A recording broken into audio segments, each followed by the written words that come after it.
And with that, I will turn it over to our presenter. Hey everybody, looks like Madeline wins the prize for being here from Hawaii, the farthest away. Congratulations. I just put a link in the chat. I'll put it in again to my slides via Google Docs. I apologize if you have the PDF. The videos will actually play in their entirety, which some of the video clips are 20 minutes long. And that was not my intention. So if you use the link I just put in, it'll bring you just to the snippet that illustrates what I'm trying to point out in that slide. And also I wanted to give you the link to the silent prompting hierarchy in a nice handout form so that you can take that back and use that in your practice. Okay, let's go ahead and get started. So this is Reverse the Curse, Device Abandonment and Prompt Dependency in AAC. I'm Ann Bedard, I'm an SLP, an assistive technology specialist at EastCon, and I have my email there because I know some people might be too shy to ask a question, or you might think of a question when you're driving home today. So feel free to email me if you want. Oh, I'm gonna turn on closed captioning as well. Okay, so my financial disclosures are that I'm a salaried employee at EastCon, which is a regional education service center in Hampton, Connecticut, which is right near UConn. Go Huskies, woohoo. Our work is partially funded by the Connecticut Tech Act project, which is a federal grant. And I'm a member of ASHA, and I help facilitate a statewide ATAC community of practice.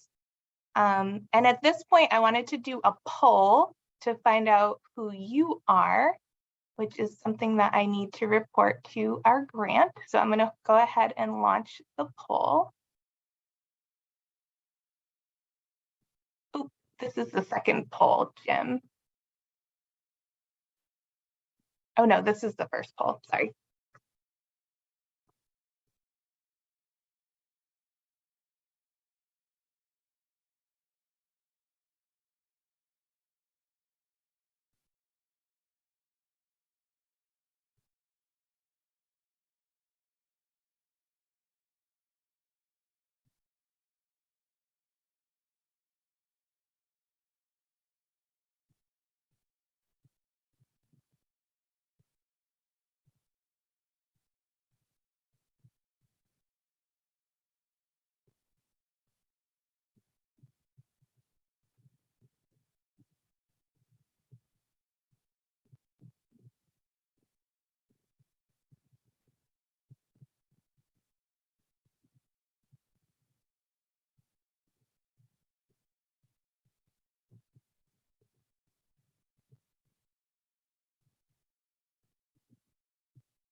Okay, last chance for anybody to do the poll who didn't do it.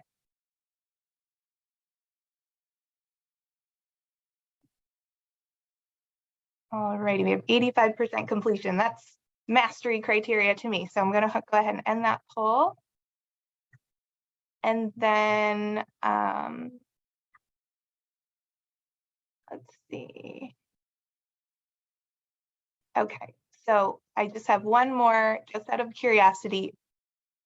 If you chose rep of education, please specify what your role is on that educational team. Yay, lots of SLPs.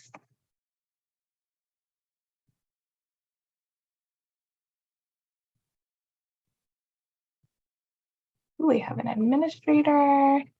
I love that we have a paraprofessional.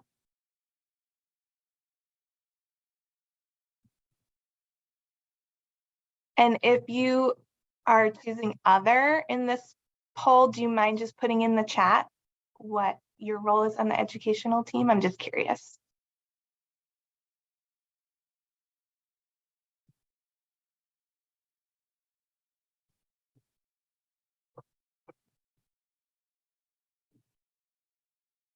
Okay, last chance to put in your role on the educational team.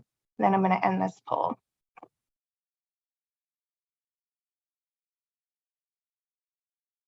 All right. Thank you so much. Okay, AT Consult. I did have that as an option, but they only allowed 10 options, so I had to take something else. I apologize. I assumed if you're an AT specialist, you might also be an OT or an SLP. So thank you so much for being here, everybody. Let's go ahead and jump into content, because I know I get annoyed when people don't just start giving me content right away. So you're going to be able to identify and describe modeling versus prompting, which is placing demands from at least one video. You're going to be able to identify and describe prompt dependency from at least one video, and identify and describe device abandonment in at least one video. And I just want to give a shout out to this Instagram person who creates clip art that demonstrates AAC in the clip art. Something really great that we'll talk about later to use in resources. So what does device abandonment look like? Some examples are rejecting their talker, protesting when other people are using their talker, which is modeling, refusing to carry the talker, protesting when it's even brought out from their backpack, and lastly, hiding their talker. So I'll tell you a story later about a student who was doing that with me this year. But in this picture for our visually impaired participants, there is a cartoon of a broken window, and we can assume that the AAC learner sitting at the desk, who looks very, very frustrated, has thrown his talker out the window. And the woman looking at the window is shocked and horrified. But you might have seen a student throw a talker. I know I have. Just barely missed hitting a fluorescent light. So this is not uncommon, and don't feel bad if you have this experience, because we can help solve this problem. So let's first look at a video of what device abandonment might look like.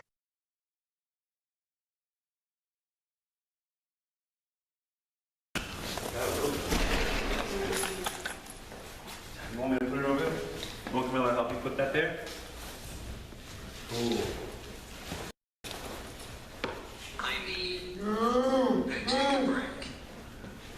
I need to take a break. This is what you're telling me. No. Yeah. Look. I need to take a break. So as you can see, this young adult is using body language, turning away. He's using sign language, the sign for all done. He's using his limited verbal speech, no, done. So he is really clearly expressing that he has abandoned his talker. He does not want to use it. He doesn't even want to see me use it. And all I'm doing is modeling his thoughts, which is, I need to take a break, because that's why he's coming over to this area. This is where he takes his breaks. So this is classic device abandonment. And what did we do to reverse the curse? In this case, we added highly preferred and visually familiar vocabulary. This is known in the field as personal core. So we know core words are the most frequently used words that everybody uses in a certain language, but personal core are the most frequently used words to a particular individual. So this particular individual loves to talk about Goku. I don't know who Goku is, but that doesn't matter because it's important to him. So we added a button for Goku into his talker. He also is very social and loves to talk about certain people, like his PE teacher from high school, who he doesn't even have anymore because now he's in a transition program, Mr. Marshall. He loves to tell stories about Mr. Marshall. So it's really important for you to think from the learner's perspective, what's important to them, and put that vocabulary into their talker as well, not just the kind of boring core that are kind of like ambiguous, hard for a lot of learners to understand exactly what you mean because they're very general terms. They might need to see a picture on a button that makes sense to them because it's the picture from YouTube or it's the picture from the sign at the restaurant. So it's immediately catching their attention. It's immediately familiar. And that's what's going to get them to have joint attention with you as you're modeling and using their talker. So we think about characters. A lot of people don't think about adding characters from favorite videos or favorite books. We think about pets. If there's certain individuals who are really into animals. Food seems like an obvious one. That's usually the first one that people think of adding favorite foods. Toys. Something else people don't think about is sensory objects. If there's certain fidgets that they love, even like a chewy tube, that should be in their vocabulary. Places that they love to go. So restaurants is usually a pretty obvious one, but even certain places in the house, you can take a photo or have a parent take a photo of that particular corner, the book nook or whatever, and put that into a button in the talker so that they can talk about that place that they love to go in their house or in the community or at school. And then books. We can put dozens and dozens of videos and apps from the iPad, but let's also put some books in there because hopefully we are doing some literacy activities and we're getting that individual exposed to more text through book reading together. So if that is a motivating activity, basically anything that's motivating to the learner, that's what we should think of as their personal core, and we should make sure that it's in the talker so that they see that this talker is personalized to them, it's drawing their attention, and we can start modeling those things that they like. And then my note at the bottom of this slide is that we want to start modeling all of these new buttons while the learner is doing a hands-on activity like eating or coloring, something where their hands are busy so that they don't feel pressured to have to use the talker just because you're using it. And this was definitely the case with this young adult from the video I just showed. He would not even tolerate other people using it. And so our first step was really just like a toleration of modeling. And he was actually even like grabbing the talker and throwing it. So we clamped it down to a table just so that he couldn't remove it from the situation. But once he saw that the things he loved were in the talker, like Mr. Marshall and Ben 10 and Dunkin' Donuts, he was now willing to at least let somebody else use it, which was a really big step in his life. And a year later, this is a picture of him getting a new talker because he was using a loaner from our library. And this is his own now because he had gotten to the point where he was spontaneously using it, he was initiating, and he was showing us that he was ready now to have his own be purchased. And so this is the day that I was giving him the new one and taking back my loaner, and he's clapping and he's so excited to be getting it. So it did take a year, but we did see a complete 180 of him from device abandonment to buy-in. So it is possible. And I think adding that personal core was really a huge piece of that. So what is modeling? So the research-based strategy of modeling is called aided language input in some research, aided language stimulation, and partner augmented input.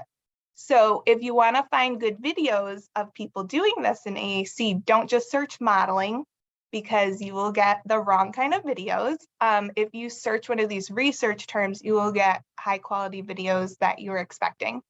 But when I talk about it with people in school teams and parents and other educators, I always just call it modeling because I don't like to use a lot of jargon. And everybody can imagine what modeling is because it's just demonstrating. So just like a model shows you what the watch would look like on your wrist, you're showing what using a talker would look like. So it's not giving a direction. So when you are modeling, you're not placing any demands on the learner. You're just demonstrating, purely demonstrating. So you can show the learner how to use the talker, and they can imitate if they want to. And that's the big important word there is if. So here's an example of modeling.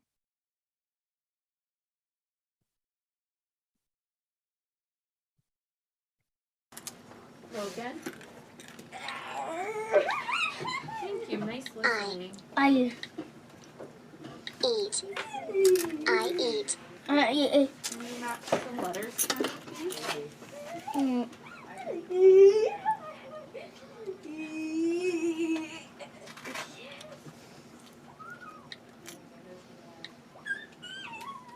I Good. What letter is that? sit. I sit. What letter? You're sitting. Good job. So notice I did not force her to use the talker after me. She definitely kind of looked like she wasn't sure what she was being expected to do. This is a friend who is definitely prompt dependent. So she was kind of you could tell she was thinking like, does she want me to do something? But I didn't put any demands on her. I just went ahead and modeled something else. And that's really the key is if you think that the learner is wondering if you're prompting them, just keep modeling because that shows them that you're not expecting them to do anything. You're just trying to demonstrate different language, different navigation paths, different buttons, different uses of the talker. And so in this video, I'm using the app called LAMP Words for Life, and I'm just putting subject verb together. I eat, I sit, and it's related to what she is doing to hopefully provide some context and some meaning. And you'll notice that the first one, I eat, she actually was spontaneously verbally imitating, which should be the goal for everyone. The goal should never be that they have to demonstrate that they can use their AAC tool proficiently.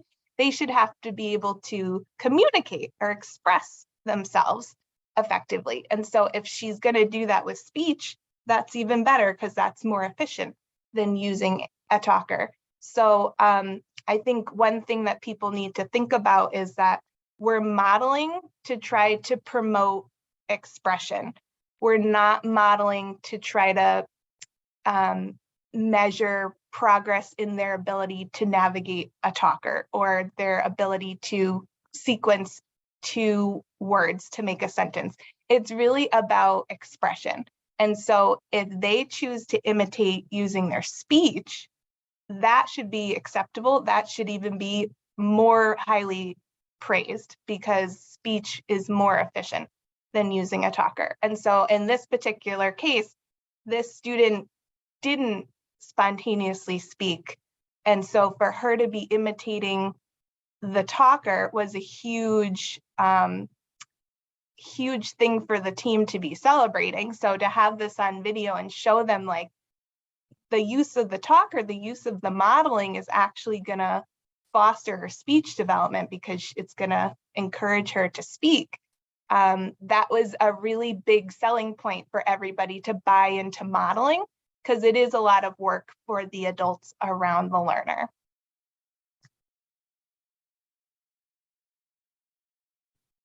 Because yes, you use the talker more than the learner. That's really hard for some people to swallow.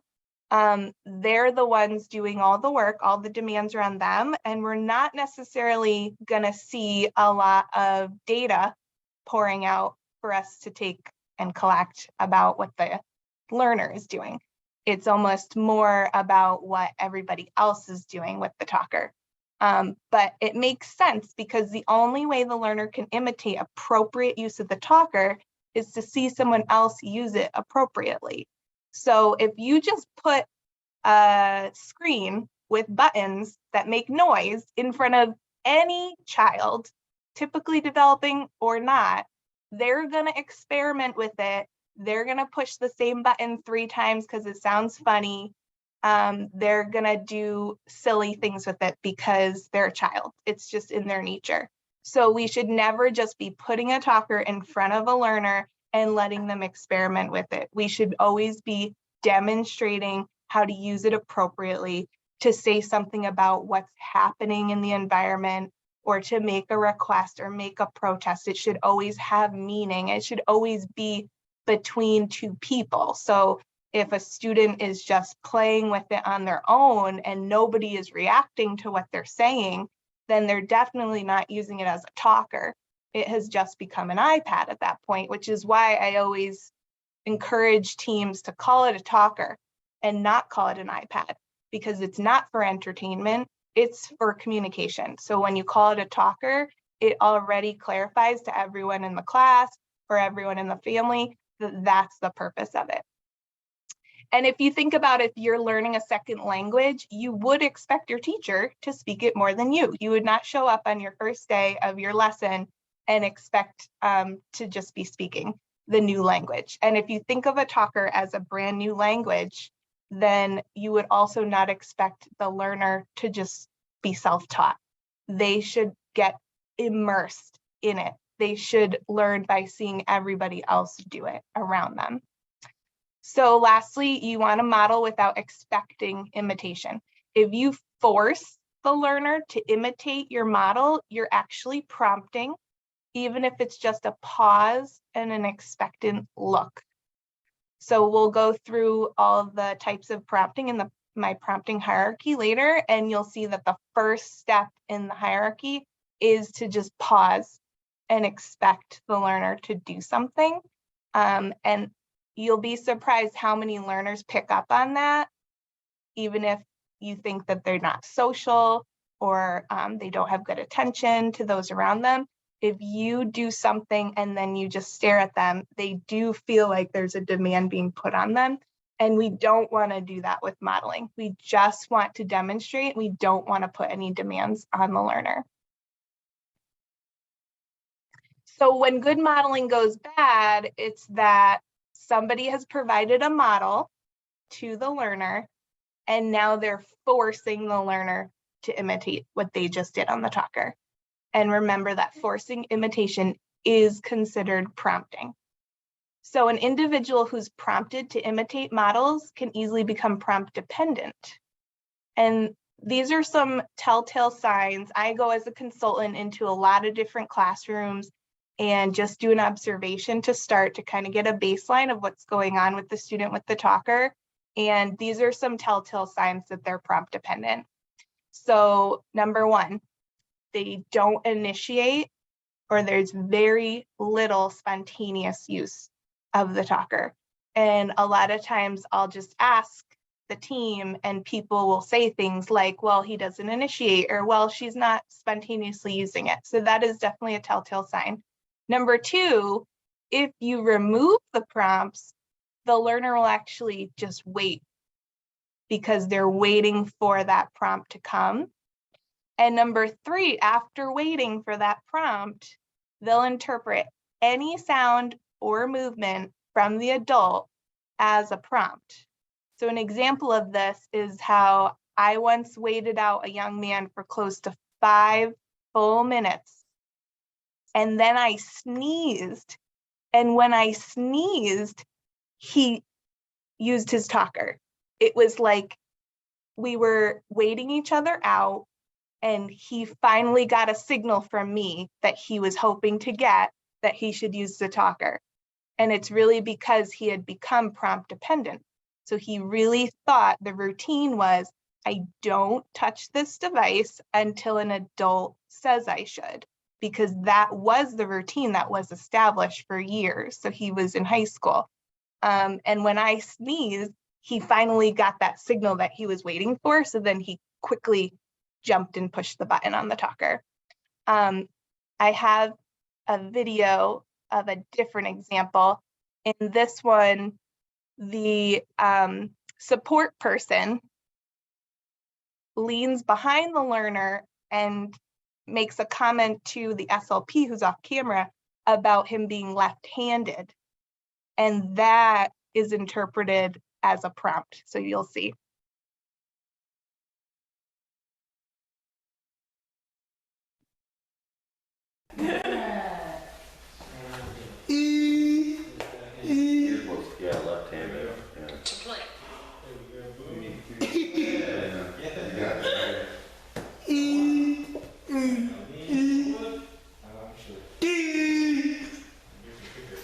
And notice once that support person is done saying something about him being left-handed and he's quiet again, the learner just sits and waits again because that routine has been established. I sit and wait until my person tells me to do something. That is the definition of prompt dependency.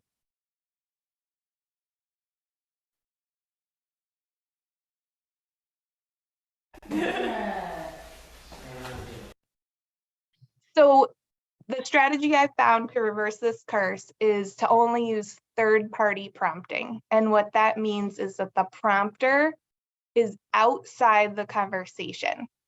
So if someone comes up to the learner and asks a question like, what did you do out at recess? The support person is now able to do some prompting outside of the conversation. And I always recommend they stand behind the learner, so they're out of sight, and they use the silent prompting hierarchy, which we're going to go over in the next few slides. And all the communication partner does is waits, or they ask the question again. So they're not going through the silent prompting hierarchy at all. They're really just committed to waiting until the support person helps the learner answer their question.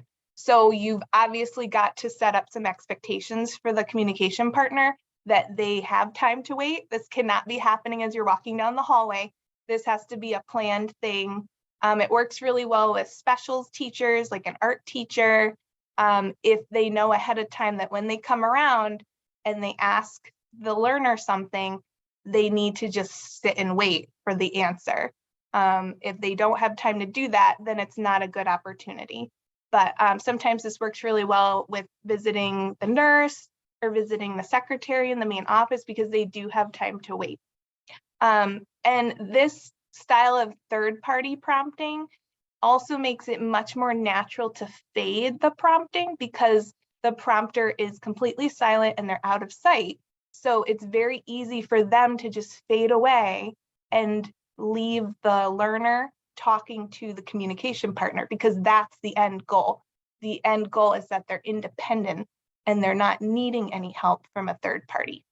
So having the third party prompter be out of sight already and silent makes it much more natural to get there. So the silent least to most hierarchy of prompting is what I recommend people use while they're doing third party prompting. And it starts with the least. So the least amount of support is to just wait and expect communication. And this is often forgotten in the moment because everybody's really busy and there isn't time to take a breath and count to 10 or whatever that wait time needs to be. Some learners need more wait time than others. But once you get to the 10 seconds or the 5 seconds and you think you're ready to move on to the next level of prompting, the next one would be a general gesture cue. Gesturing in general towards the AAC tool, such as pointing to it or pushing it closer to the student. It's like a reminder that the AAC tool exists. A lot of people don't even realize they're doing this one. So anytime you pick up the talker and move it again, you're bringing the learner's attention to it and you're actually prompting them to think about it. So if you want to be able to check off that you didn't use any prompting, you need to make sure you don't touch the talker, you don't slide it, you don't tap on it, because those should all count as a prompted use of the talker. And then number 3, if they still need more support, then you can actually point to the specific folder that they should be navigating into or the specific button. Let's say you've already modeled the steps to get to the vocabulary button. And now you're hoping that they'll push the button, so you can just point to that button. If it's using a low-tech system like a PEX book, it would be pointing to the specific card. I like to move my point because I think it gets their attention better. Like, I'm about to do it. Like, are you going to beat me to it kind of thing? A lot of kids are motivated by that. Once they see that I'm about to do it, then they jump in and do it for me. And this is considered that more specific gesture cue. And note at the bottom, no verbal prompts should be used. Although they are the least intrusive, they're the hardest for us to fade. So it's the hardest for the adult, the support person, to stop doing And remember, we're never going to get to the independence part if we continue to provide these prompts. So everybody's always quick to say things and it's really hard to bite your tongue. So it's better to just get in the habit of, okay, I'm about to start the prompting hierarchy. I'm not going to say anything through the whole process. And then the next 4 steps are the physical prompts. So I caution people to not go here until you've gone through the first 3.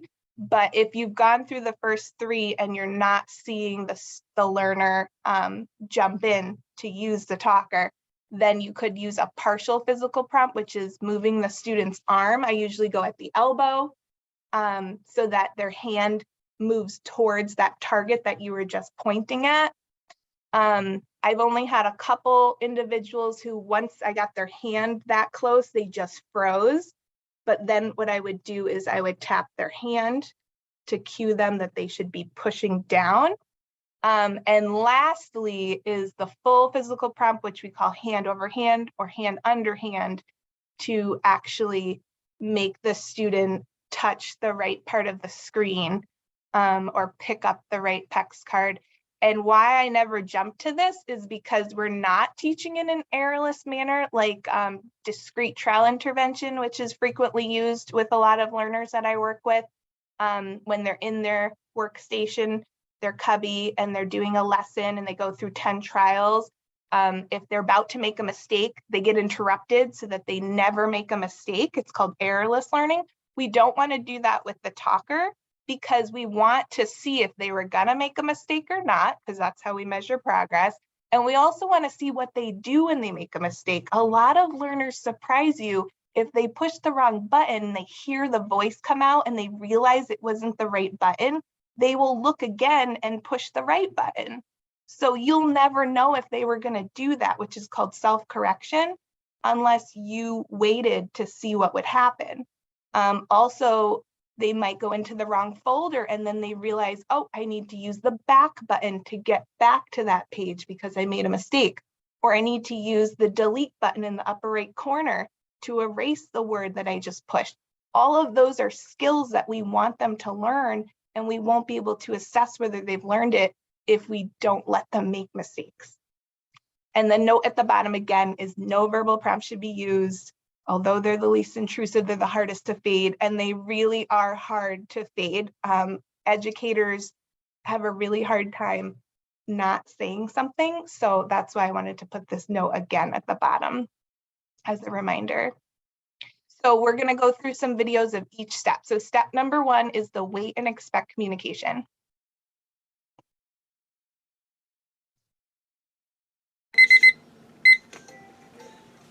Stop.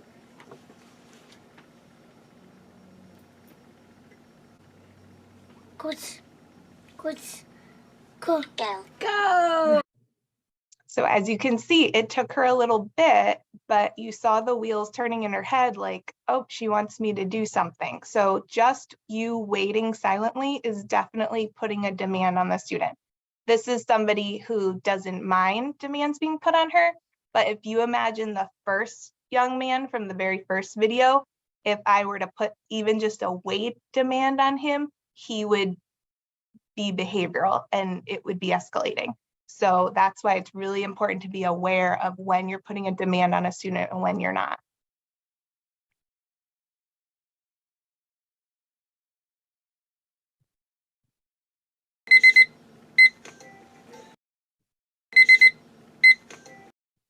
Oops, okay. Step number 2 is the general gesture. So this one in particular is that the support person is pointing to the talker. Who's gonna go? Airplane. Woohoo! Airplane go! Ready, set, go!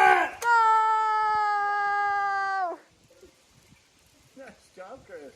Good 5. So it's really subtle. And again, a lot of people don't even realize that they're doing this one. So this one is a good one for you to highlight when people are doing it and give them a reminder that that's a prompt. and we don't know if the learner could have done it independently because you jumped in and you pointed. Here's the same category, the general gesture, but it's just moving the talker closer to the learner.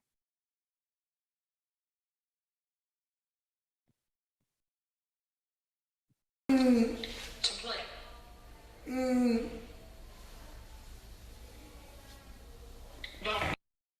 And notice I'm the communication partner, so I actually shouldn't be the one doing this prompt. It should have been the man behind the learner. But this was during a dynamic assessment, and so we were kind of just experimenting with some things.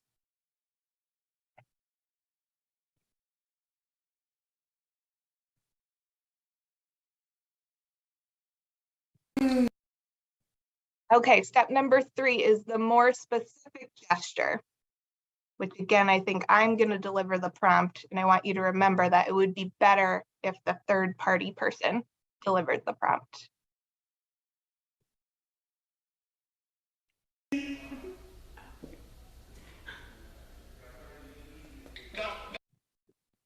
Okay, so you saw how I was already moving it closer to him, step 2, and now he's still not responding. So now I'm pointing to the button.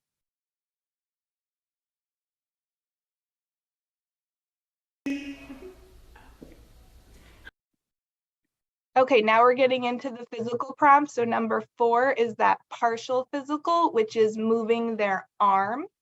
I like to use the elbow.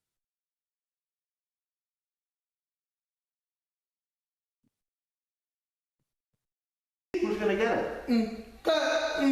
Who? And you saw it's really subtle. I'm kind of just giving them a light tap in the direction that the arm should be moving. I'm not grabbing them in any kind of restrictive way.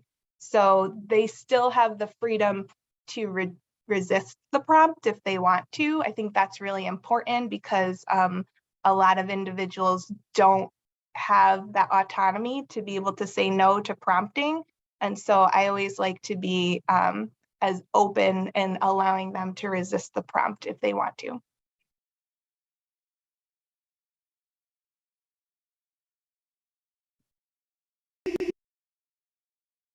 Okay, I skipped over step number 5, which was tapping the hand if somebody's just hovering over a button, because I didn't have somebody on video doing that. But this is the last full hand over hand. I personally have not used hand over hand in a really, really long time. So you'll see this hand over hand prompt comes from the support person because that's their routine. They've been doing it with this individual for a long time. But if you could get to the point where you could say, I haven't done hand over hand in a really long time, that would be your goal.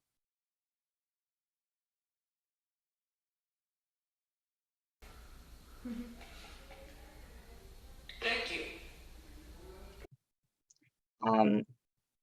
And just another piece about hand over hand is the learner could literally be looking the other direction and not even understanding what their finger is doing, because you're basically just like kind of using them like a puppet.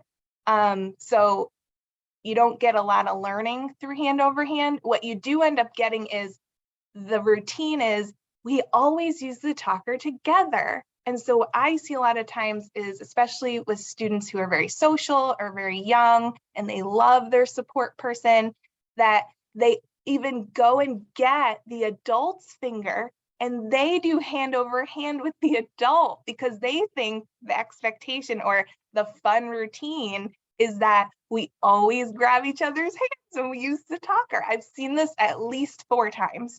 And so if you've seen that too, then you definitely need to back off of the hand over hand. Start at the least restrictive, start at the wait time and work your way down. Because I think you'll find you don't even need to get to hand over hand. If you really start at step 1, you will not get to step 6. And that's what you really need to know in order to measure progress.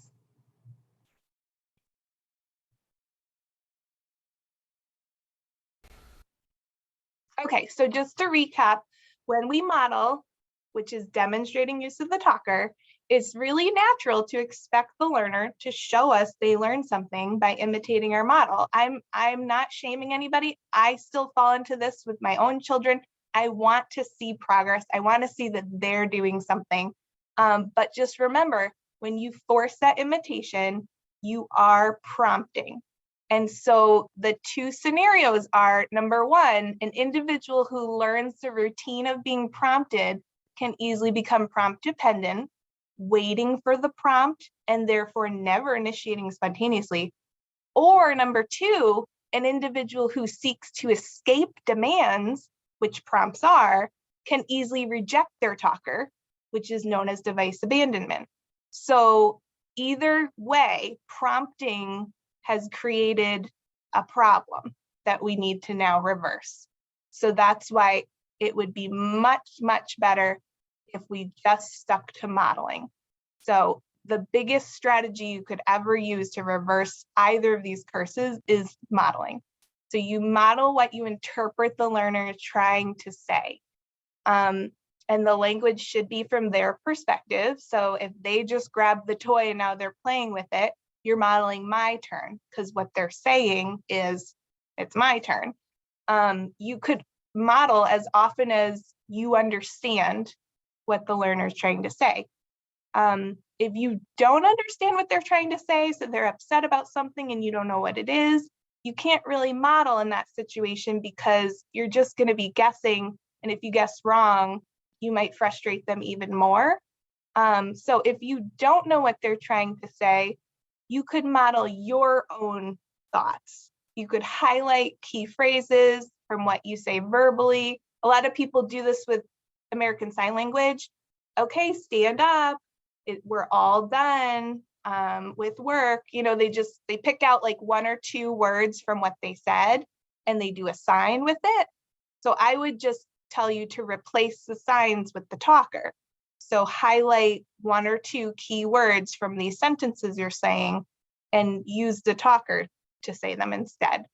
You could do it regardless of understanding what the individual wants, because it's more exposing them to different kinds of language that you're saying.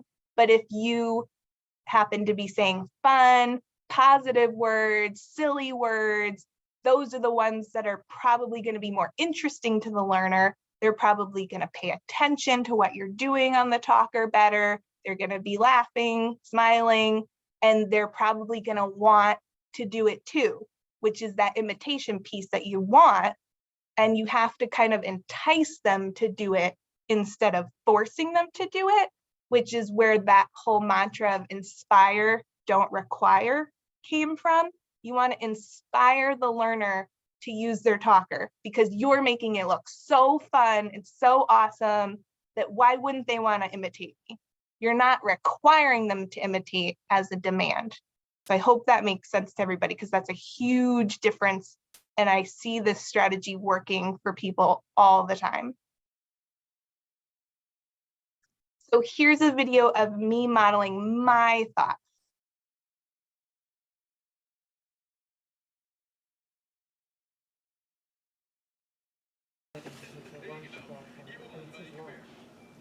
Boy. Boy. There's a boy. And It's Dad. that's not his dad. It does. Daddy.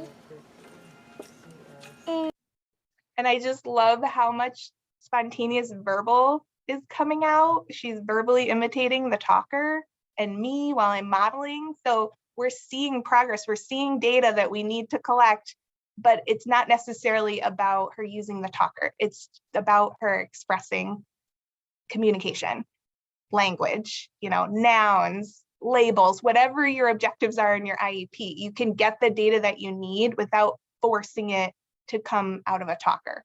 So that's what I want people to also remember. It's not about taking data on their use of the talker. It should be taking data on their use of language. So instead of going under the desk or instead of grabbing, because those are all behavior, we want to replace those with language, but the language could be verbal, it could be on the talker, and that's not up to us to choose.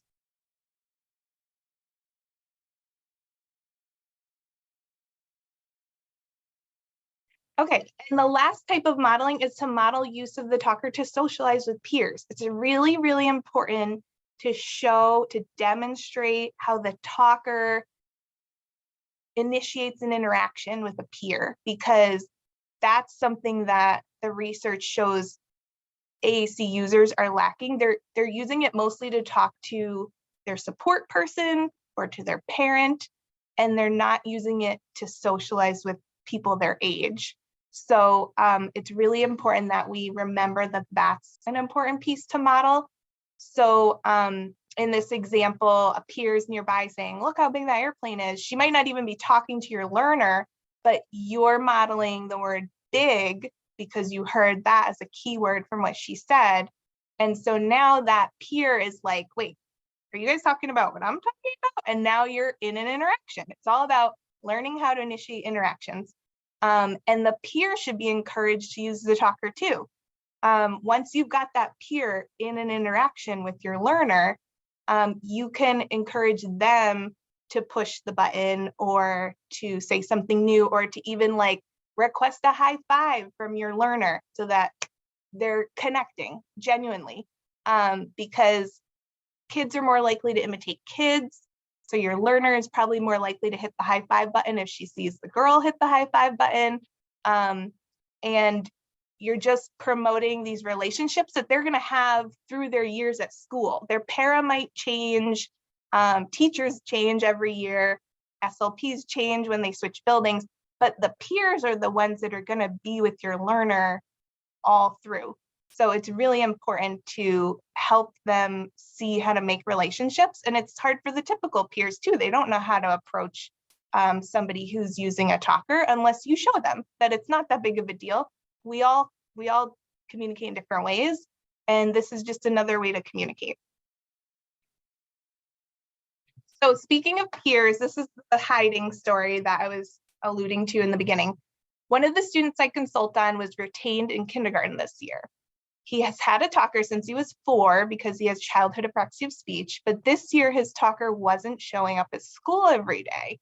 When I contacted his mom, she said they pack it up in his backpack every morning, but then they would find it hidden in random places around the house later in the day.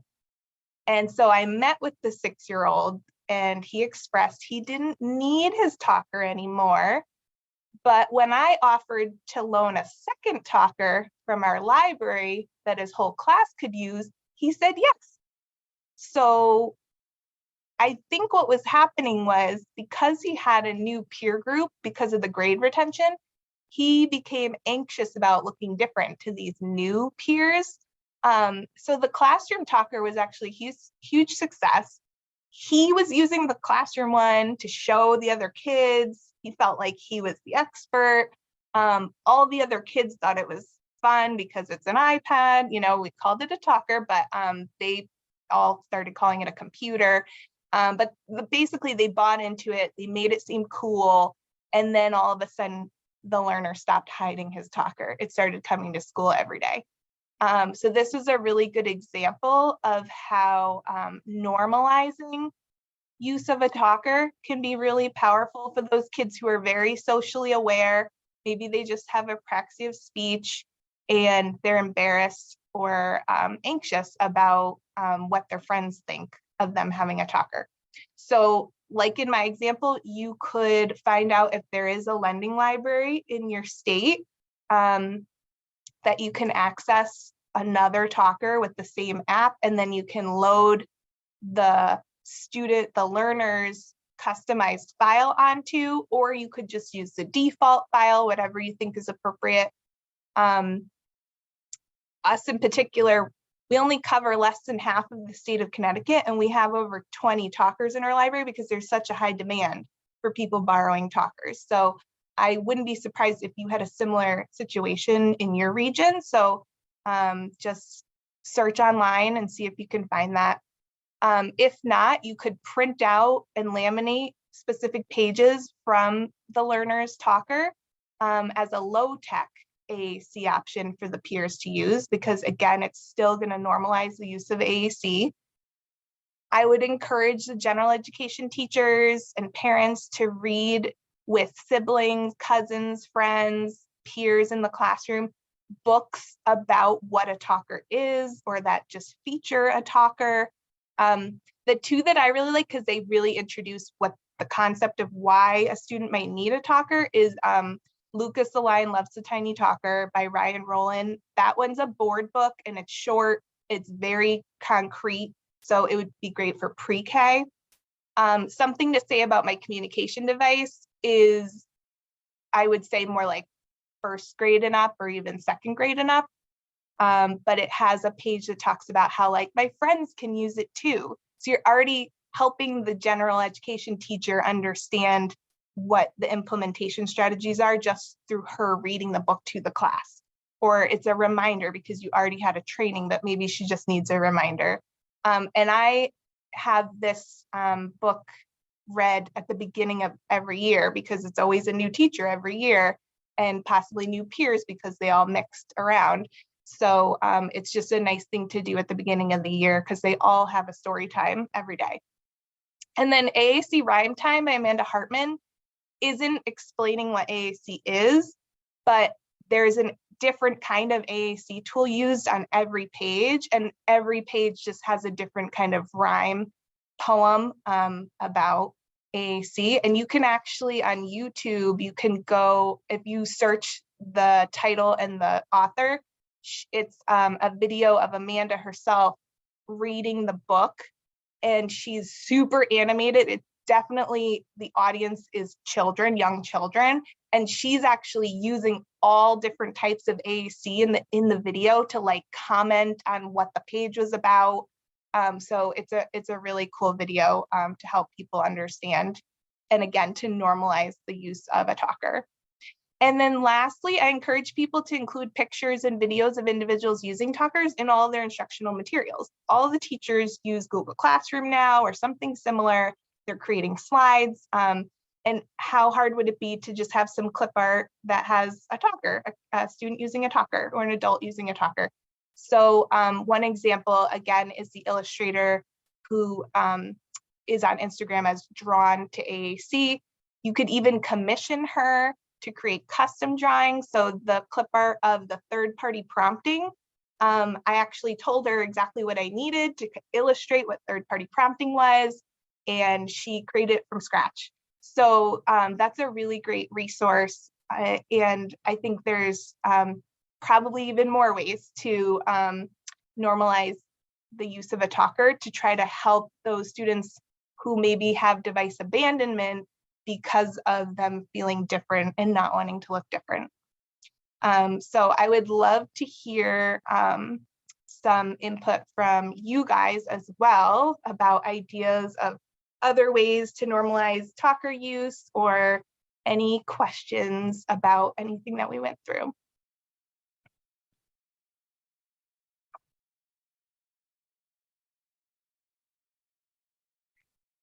Okay, Helene asked, do you make a separate book page for personal core or weave it into other pages? Excellent question. I like to weave it into other pages so that the categories were initially set up by the research-based design stay intact.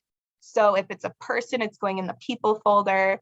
If it's a character, it could go in like, I want to watch, or it could go in the people folder. Again, it could be like a subcategory called favorite characters, but I do try to weave it in as much as possible because I don't want the navigation to be hard for people to follow. I want it to be as logical as possible.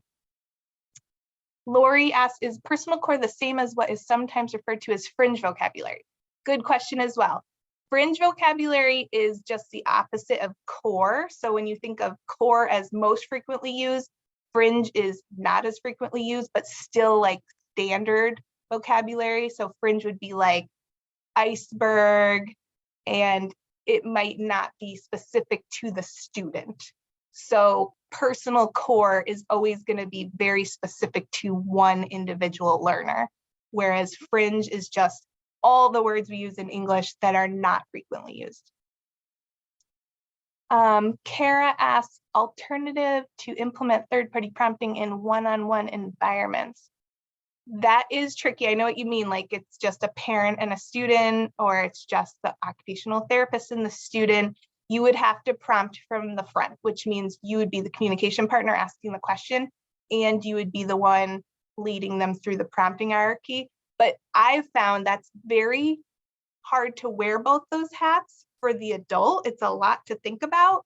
So I might just model during my OT session, or during that time when I'm alone with the student. I might just focus on modeling. Alicia, did you post the handout for silent prompting hierarchy like you mentioned in the beginning? I put it in the chat, but I don't know if you joined late, if it wasn't there because you joined late. So let me get that and put it in again.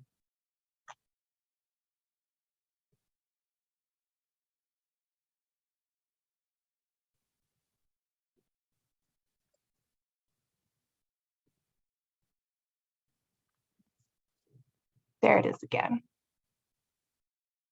Randy says, we call the personal core page my faves on my son's soccer. I can see though that we need to expand these. Awesome. Yeah, that's a great way to think of it, as my favorites. Perfect.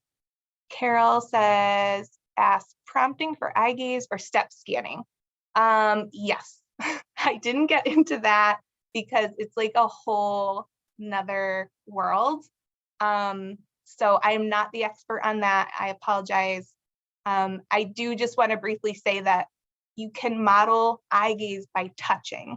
So I know some people might think like they have to like get in and like use their eyes to model, but no, you can model through touch for eye gaze. But the prompting hierarchy would definitely look a lot different, and you'd have to think through it differently. So I apologize. I don't have like a resource ready to go for that. Madeline asks, I've seen mixed information as to whether or not hand over hand interferes with motor planning. What is your take on this? Interferes with motor planning? I'd probably need a little more information, because I'm thinking what you mean is that doing hand over hand makes the motor plan be perfect every time. So I could see why people think hand over hand is good, because there's a perfect motor planning, because the adult is not letting them make a mistake. But it almost sounds like you're saying it as the opposite, that it would interfere with motor planning. So I just need a little more information on what you were asking. Catherine says, just curious, how do you teach new ways / moving away from of requesting I want or can I without them being prompt dependent?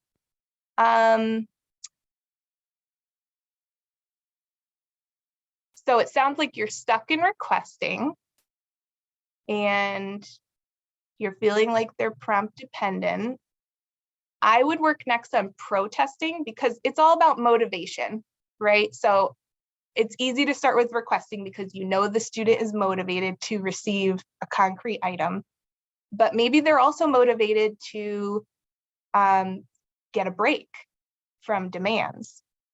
So maybe they could work on saying stop, or I don't want, and then you reward them by removing all demands for, it could even be 10 seconds. That's very reinforcing for all the demands to be removed.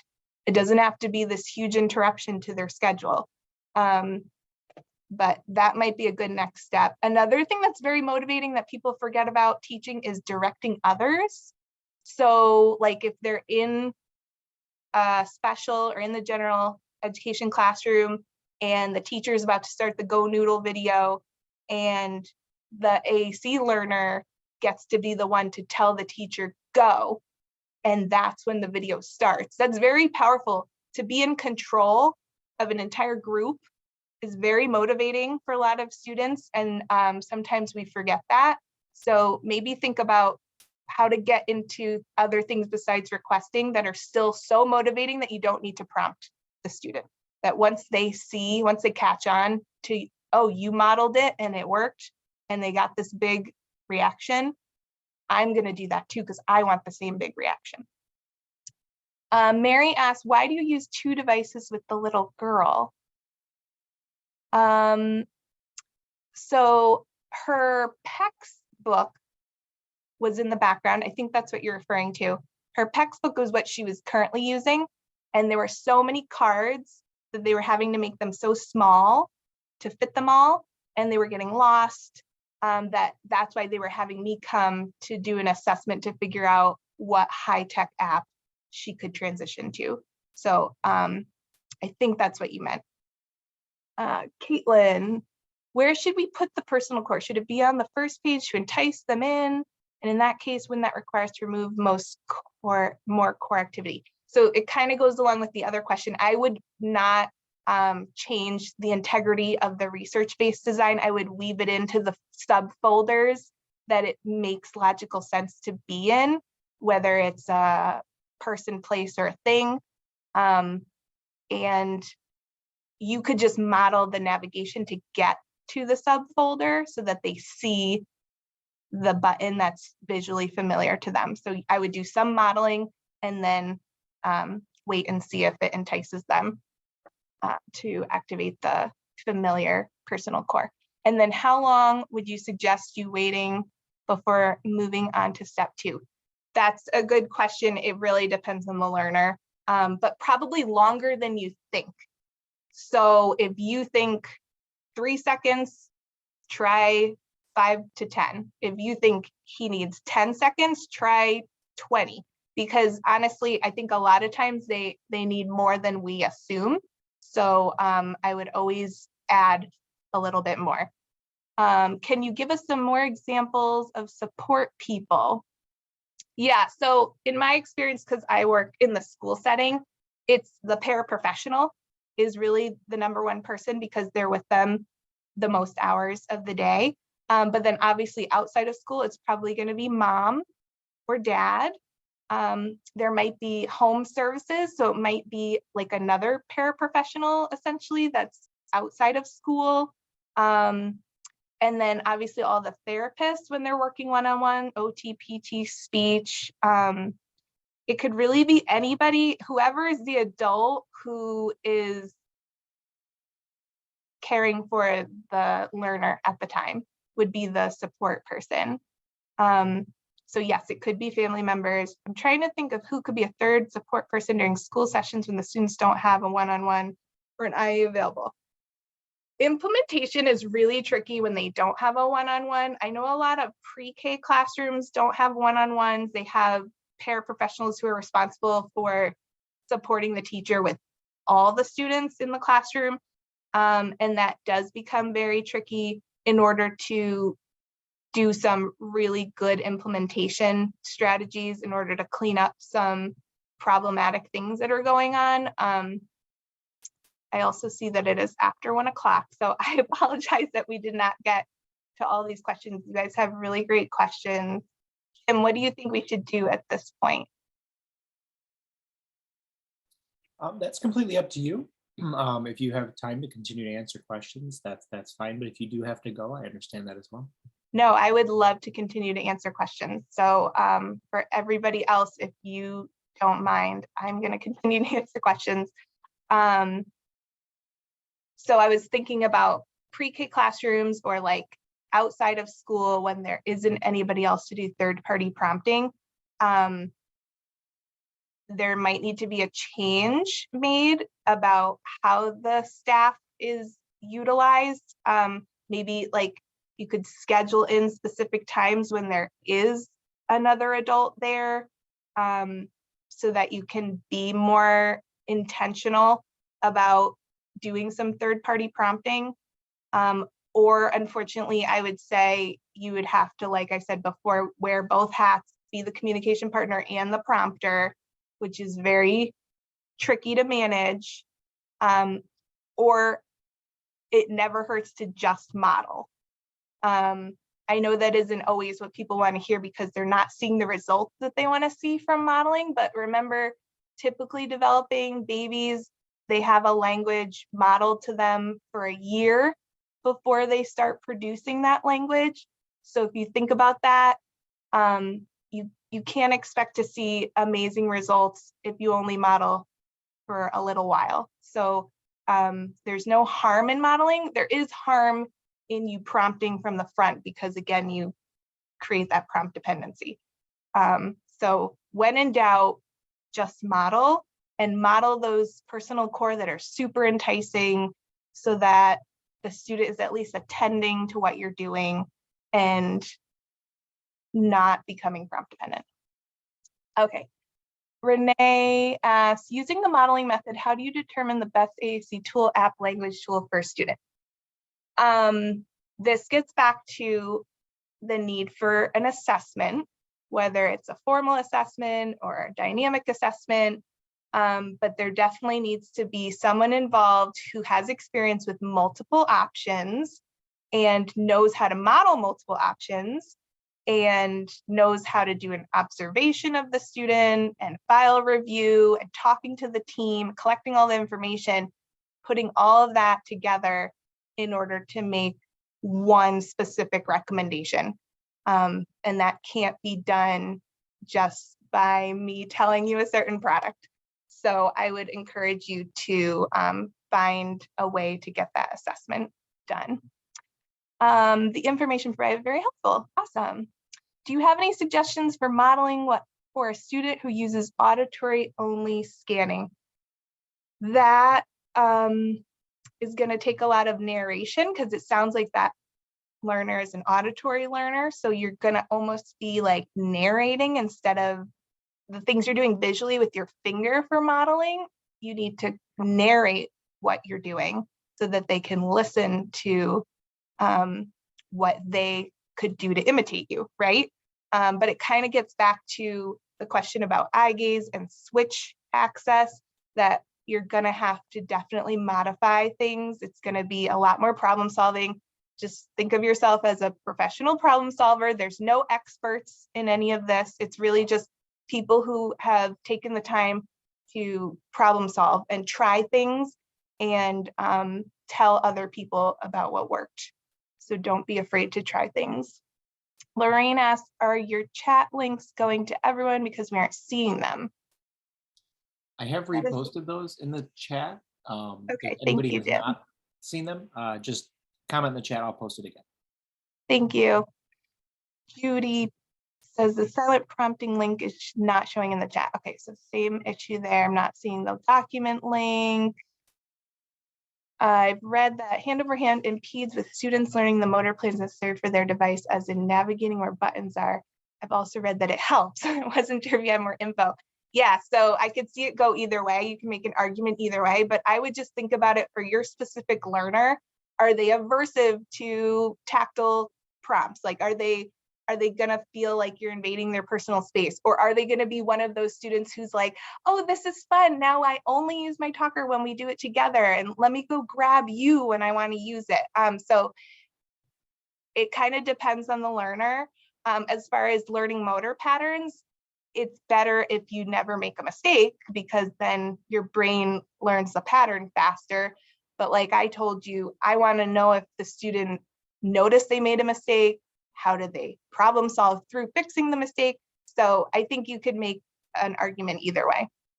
I have a student who grabs my hand when using his talker, but I think there are some motor issues. When he grabs my hand, he just seems to need something to tell him where his hand is in space.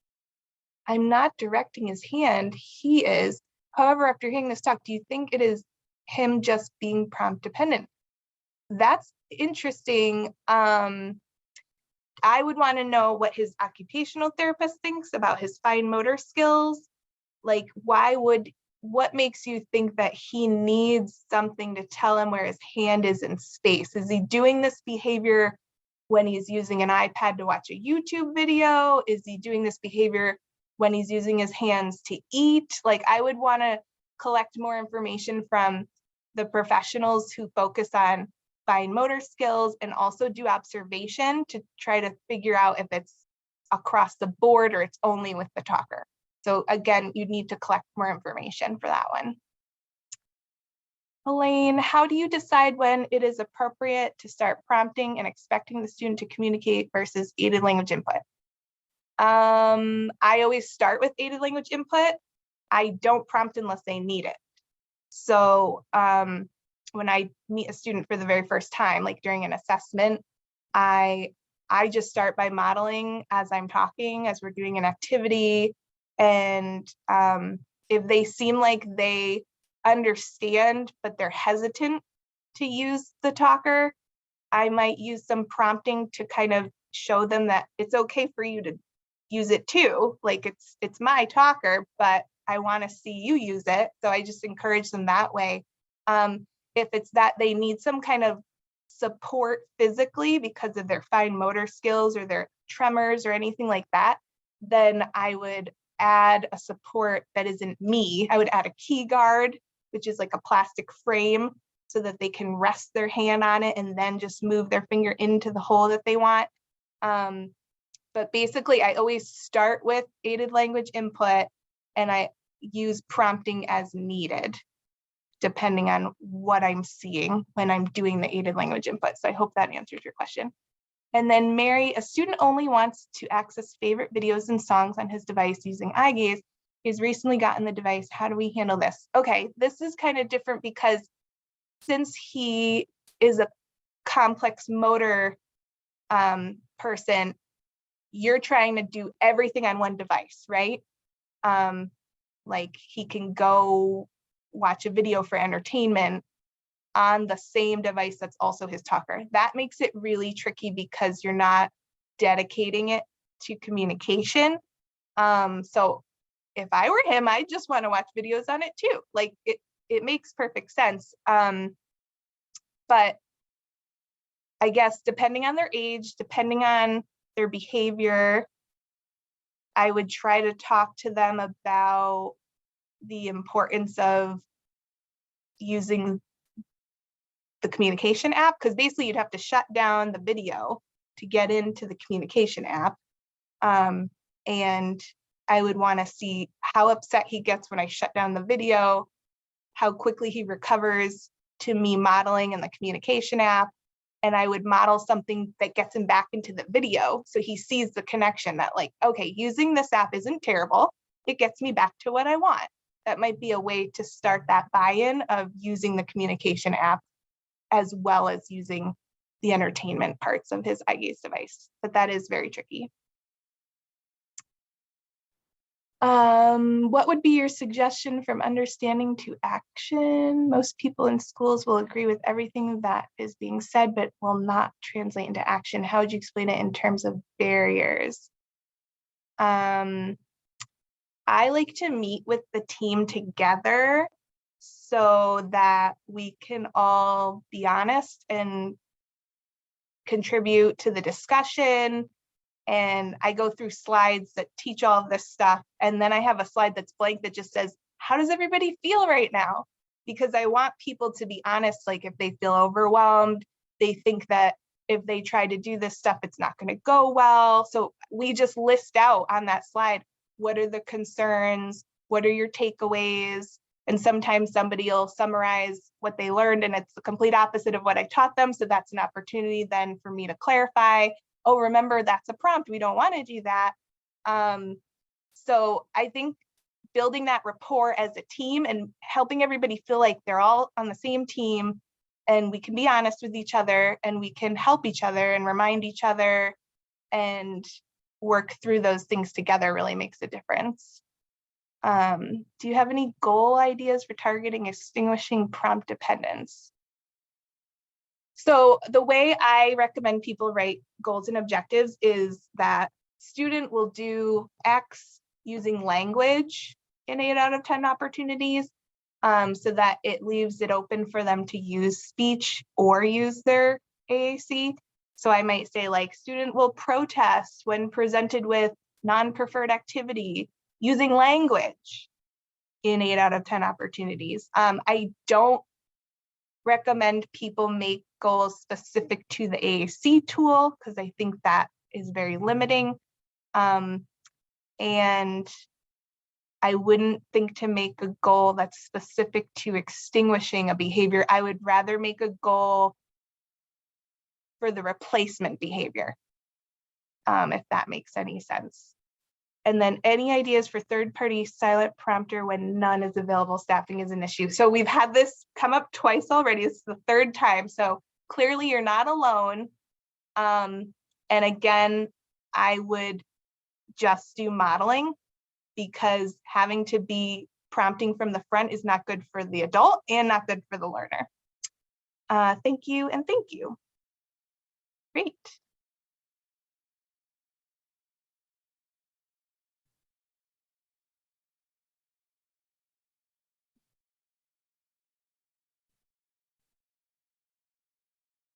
You're welcome.